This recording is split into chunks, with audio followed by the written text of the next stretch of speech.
সেনাবাহিনী প্রেস ব্রিফিংটা দেখিনি। আমি যদি আপনার কথাটাকে রিলাই করি তাহলে আমি একজন লয়ার, আমি কনস্টিটিউশন জানি, বাংলাদেশের আইন জানি।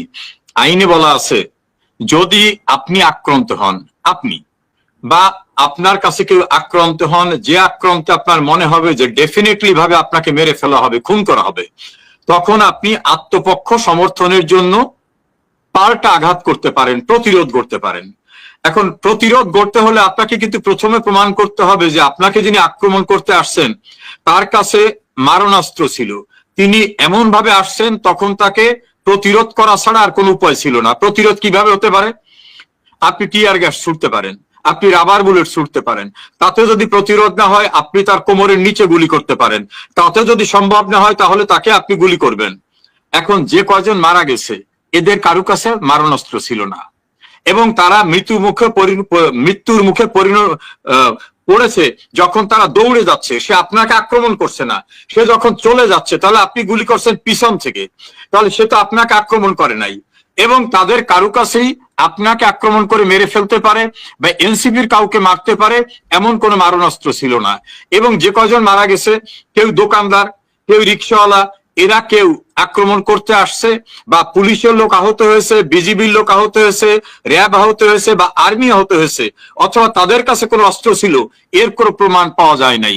ফলে তাদেরকে মারার জন্য যে এখন যে অজুহাতটা বলা হচ্ছে, যে কৈফিয়তটা দেওয়া হচ্ছে, এটা গ্রহণযোগ্য না, আইনের দৃষ্টিতেও না, বাস্তবতা সম্মতও না। জি, আরেকটা বিষয়ে জানতে চাইবে, আমাদের দর্শকরাও এই বিষয়গুলো জানতে, অনেক কমেন্টস আসছে, আপনার কথাগুলো আমি শুনছিলাম। মানে দর্শকরা অনেক প্রশ্ন করছেন যে রাজপথে বা আওয়ামী লীগ কিভাবে ফিরে আসবে, বিশেষ করে আওয়ামী লীগ কর্মী যারা আমাদের অনুষ্ঠান দেখছেন তারাই প্রশ্নগুলো করছেন, তাদের উদ্দেশ্যে কি বলবেন? দেখুন, ওই ডক্টর ইউনূসের একটা গোয়েবলস আছে, সারাদিন মিথ্যা কথা বলে, ওটার নাম শফিক।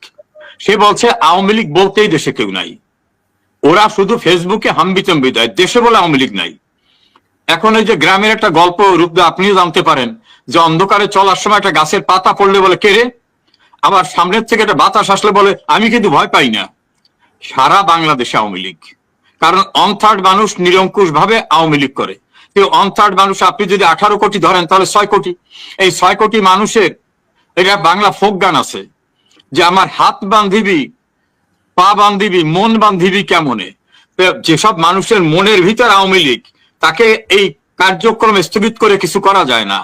সারা বাংলাদেশের ভিতরে এখন 110 জন এমপি কারাগারে, 38 জন মন্ত্রী, উপমন্ত্রী, প্রতিমন্ত্রীরা কারাগারে, আর সমকালে রিপোর্ট অনুযায়ী 3,59,000 লোককে গ্রেপ্তার করছে। জেলখানার ক্যাপাসিটি 45,000, সেখানে এখন 82,000 পর্যন্ত হতে পারে। তা 3.5 লাখ তো অ্যারেস্টই করছে সমকালে রিপোর্ট। আর আমি যে আপনাকে স্ট্যাটিস্টিক্যাল রিপোর্ট দিলাম, জেলখানায় আর লোক ধরতেছে না। আমরা মবের হাত থেকে বাঁচার জন্য মাত্র কিছু লোক বাইরে আছি, অধিকাংশ লোকই বাংলাদেশে আছে। আত্মনিয়ন্ত্রণের জন্য প্রতিরোধ গড়ে তোলার ক্ষমতা কিন্তু প্রত্যেকটা নাগরিকের আছে। আপনি আক্রান্ত হলে আমার দ্বারা, আপনি আমাকে আক্রমণ করার ক্ষমতা রাখেন।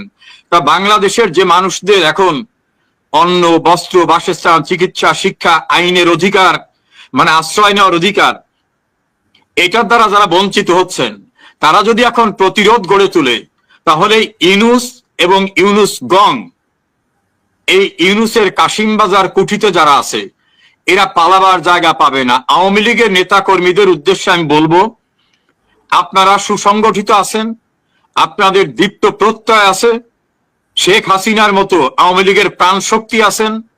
আমরা সবাই মিলে প্রতিরোধ গড়ে তুলব এবং সেই প্রতিরোধ বাংলাদেশে গোপালগঞ্জে দেখা গেছে নিরস্ত্র অতি সাধারণ মানুষরা প্রতিরোধ গড়ে তোলার ফলে আর্মির সাজোয়া যানের ভিতরে ইঁদুরের গর্তের ভিতর যেভাবে ঢোকে সেইভাবে ঢুকে পালিয়ে গেছে। আর্মি, র্যাব, বিজিবি, পুলিশ দিয়ে আত্মরক্ষা হয় না। কক্সবাজারে গেছে, ধাওয়া খাইছে। ময়মনসিংহে গেছে, দৌড়াচ্ছে, লোকজনে ব্যঙ্গ করে বলে দৌড় প্রতিযোগিতায়। গাজীপুরে গেছে, মার খেয়েছে। এই চট্টগ্রামে গেছে, বোতল ছুঁড়ে মারছে। দেশের সমস্ত বাহিনী দিয়েও রক্ষা হচ্ছে না। আসুন আমরা সম্মিলিতভাবে শেখ হাসিনার যে নির্দেশিত পথ সেটাকে অনুসরণ করব। ভয় পাবার কোনো কারণ নাই। আওয়ামী লীগ এখন অধিক শক্তিশালী। যারা আওয়ামী লীগকে নিয়ে সমালোচনা করত তারাও এখন বলতেছে যে শেখ হাসিনার আমল অনেক অনেক ভালো ছিল। তীব্র আওয়ামী লীগ বিরোধী 4 জন সাংবাদিকের নাম বলি: সিনিয়র সাংবাদিক এম এ আজিজ, সিনিয়র সাংবাদিক মাসুদ কামাল, সিনিয়র সাংবাদিক জিল্লুর রহমান, সিনিয়র সাংবাদিক মোস্তফা ফিরোজ, এছাড়া আরো আছে। তারাই এখন বলতেছে যে আওয়ামী লীগ আমল অন্তত কথা বলা গেছে, এখন তো তাও নাই দেশে। ফলে সমস্ত মানুষ যারা বিভ্রান্ত হয়েছিল তারাও এখন বুঝছে যে আমাদেরকে প্রতারিত করা হয়েছিল। ওই যে ওদের নেত্রী উমামা ফাতেমা, তারপর নীলা ইসরাফিল, তারপর চিত্রনায়িকা বাঁধন, সবাই মিলে এখন বলতেছে যে আন্দোলনটা বৈষম্য বিরোধী ছিল না, এটা মানি মেকিং মেশিন এবং মেটিকুলাস ডিজাইন করে ক্ষমতা যাওয়ার একটা নীল নকশা ছিল, ষড়যন্ত্র ছিল। এবং ওরাই বলতেছে যে আমাদের এই বৈষম্য ছিল না, টার্গেট ছিল শেখ হাসিনাকে হটানো। কাজে শেখ হাসিনা পূর্বে যেটা বলেছিলেন সেটাই হচ্ছে বাস্তবতা, যে একটি বড় রাষ্ট্র বাংলাদেশকে আজ্ঞাবহ করতে চায়, স্বাধীনতার পরাজিত শক্তিরা দেশে ঢুকতে চায় এবং তারা পোর্ট, আমাদের করিডোর, বিভিন্ন জায়গায় তাদের বেস বসাতে চায়। সে কারণেই তারা শেখ হাসিনাকে সরাতে এই প্ল্যান করেছিল। যে আওয়ামী লীগের নেতা কর্মীরা ভয় পাবেন না, দ্বিগুণ শক্তিতে আমরা ইনশাল্লাহ খুব শিগগিরই প্রতিরোধ গড়ে তুলব। এই অবৈধ ক্ষমতা দখলকারীরা পালাবারও সুযোগ পাবে না ইনশাল্লাহ। দেখুন, ভাবটা এখন নাই, শুধু মূর্তিটা আছে। মূর্তিটা আছে, দেশের ভাব বলতে কিছু নাই। যে দেশে আইন নাই, রাস্তায় মানুষ পিটেই মারলে কিছু হয় না, যে দেশের বিচারপতিদের তাড়িয়ে দেওয়া হয়, যে দেশে পুলিশকে হত্যা করলে বলে কোনো বিচার করা যাবে না, সেই দেশে কোনো ভাব আছে? মূর্তিটা আছে, ভিতরে আর কিচ্ছু নাই। দেশের ভাবমূর্তি ধ্বংস না হইলে, আরে ভাই, কমনওয়েলথ মুক্ত একটা দেশ বাংলাদেশ, সেই দেশের উনি দাবি করেন উনি প্রধান উপদেষ্টা, উনি ইংল্যান্ডে আসছেন, ইংল্যান্ডের প্রাইম মিনিস্টার কেয়ার স্টারমার, সে বলে যে ওর সাথে আমি দেখাই করবো না, অস্বীকৃতি। এর চেয়ে বেইজ্জতি কারবার থাকে? আরে ভাই, কেউ বাড়িতে দাওয়াত ছাড়া গেলে তো দরজাটা খোলে, দরজাটাও খোলে নাই। তা ভাব আর আছে কিছু? মূর্তিটাই আছে। 11টা দেশে গেছেন উনি, 11 দেশের থেকে 1000 কোটি টাকা বাংলাদেশে আসে নাই। বরং ওনার যে পেয়ারে দেশটা, বড় দেশ, সেই দেশে আমাদের তৈরি পোশাক বেশি রপ্তানি হতো। সেই দেশ এমন ভাবে শুল্ক আরোপ করছে যে বাংলাদেশের পোশাক শিল্প সব শুয়ে পড়তেছে, লক্ষ লক্ষ শ্রমিক বেকার হয়ে যাচ্ছে, বৈদেশিক মুদ্রার যে অর্জনটা সেটা বন্ধ হয়ে যাচ্ছে। মালয়েশিয়া বলছে জঙ্গি, তোমাদের লোক আমরা নেব না। মালয়েশিয়ার দেখা দেখি মিডল ইস্টের অনেক দেশ বলছে বাংলাদেশের লোক নেব না। তাহলে আমাদের আয়ের 3টে উৎস, একটা হলো তৈরি পোশাক রপ্তানি, একটা ম্যান পাওয়ার, আর একটা দেশের ভিতর ইন্ডাস্ট্রি। 3টেই শুয়ে পড়ছে। ডক্টর দেবপ্রিয় ভট্টাচার্যের ভাষায় 28 লক্ষ বেকার হয়ে গেছে, এর ভিতর 17 লক্ষ নারী। একে আজাদ, এই যে সমকাল এবং চ্যানেল 24 এর মালিক এবং হামিম গ্রুপের প্রধান, তিনি বলছেন 40 বছরের ব্যবসায় জীবনে এমন অবস্থা আমরা পড়িনি। আমাদের অবস্থা এখন সঙ্গীত। সবাই শিল্প খাতে, কৃষি খাতে, সমাজ খাতে, সর্বত্র বেতন দেওয়ার মতো অবস্থায় সরকারের এখন নাই।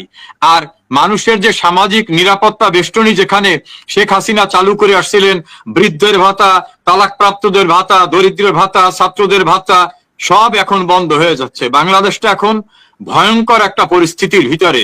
সাধারণ মানুষের এখন বাজারে গিয়ে চাল কিনতে পারে না। একটা রিক্সাওয়ালা সারাদিন রিক্সা চালাইয়ে তার যে আয় হয়, এটা দিয়ে তার বাজার করতে পারে না। ফলে মাছওয়ালা, রাস্তার পাশে যিনি শাক বিক্রি করেন, রিক্সাওয়ালা, তারা সবাই মিলে বলতেছেন যে শেখ হাসিনাই ভালো ছিল, বাংলাদেশটাকে এখানে নিয়ে গেছে। ভাব টাবার নাই, এখন মূর্তিটা আছে। তবে লাভবান হয়েছে ইউনূস, উনি এককভাবে লাভবান হয়েছে এবং ওনার পারিষদ বর্গ লাভবান হয়েছে।